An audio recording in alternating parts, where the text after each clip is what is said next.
What's up? Babysitter. Oh, do you have to get back? I probably should.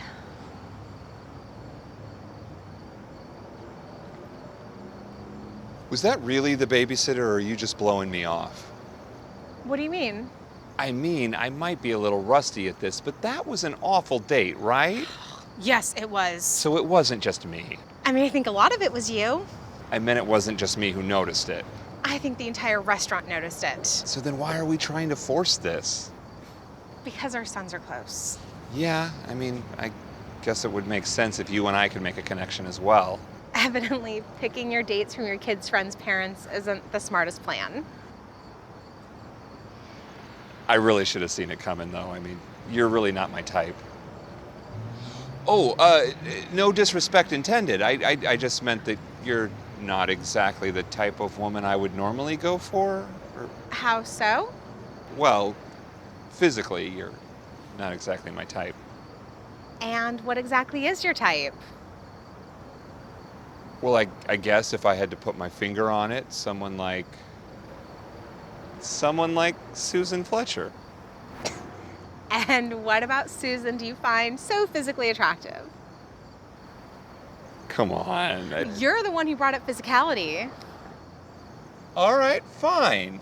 I am attracted to her ample bosom and slender frame. So you like big boobs, but not fat?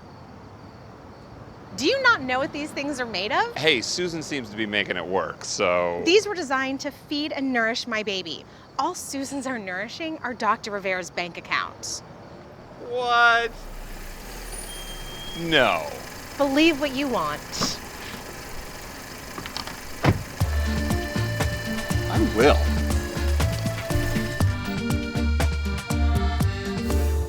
I'm assuming this goes both ways, though. What do you mean? That I'm not exactly your idea of a dream date either. You could say that. Okay, so what's wrong with this? If you were to get a goodnight kiss, I would prefer not to need a stepladder. My height, really? Your seat's so far back, you're practically in the back seat. In some cultures, being tall is the sign of virility. I have 2 kids already. I don't need more virility. So what average size man would you rather be here with? Michael Oakes. Oh, please, no. Please, yes. Seriously. He rides a motorcycle. It's a scooter. It's very European. No, it's stupid. Oh, I don't care what it is. I want to jump on the back of it and wrap my arms around his chest and wrap my legs around... Okay. That's enough. Even as a man, you can't appreciate his beauty. Don't you find his face to be, like, too perfect? Do I find his face to be too perfect? No, I find his face to be the right amount of perfect. Whatever. What do you have against Michael?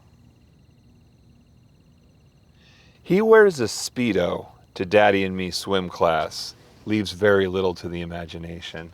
Wait. What's it like?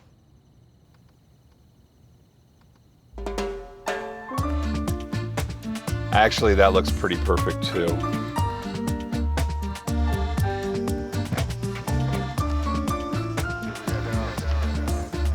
I don't know.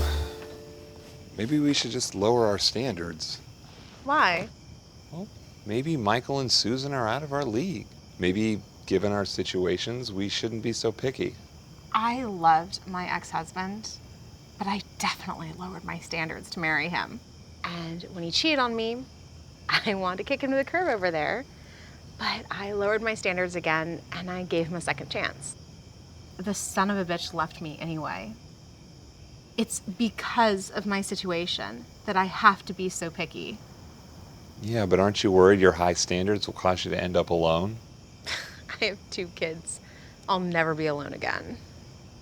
Actually, I meant alone in a biblical sense.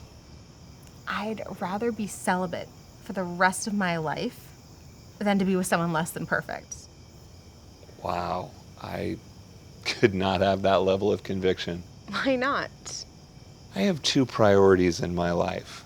The health and happiness of my son is number 1, Having sex is number 2. I'm serious. Getting laid is my number 1 non-kid related priority. But I don't know how to do it.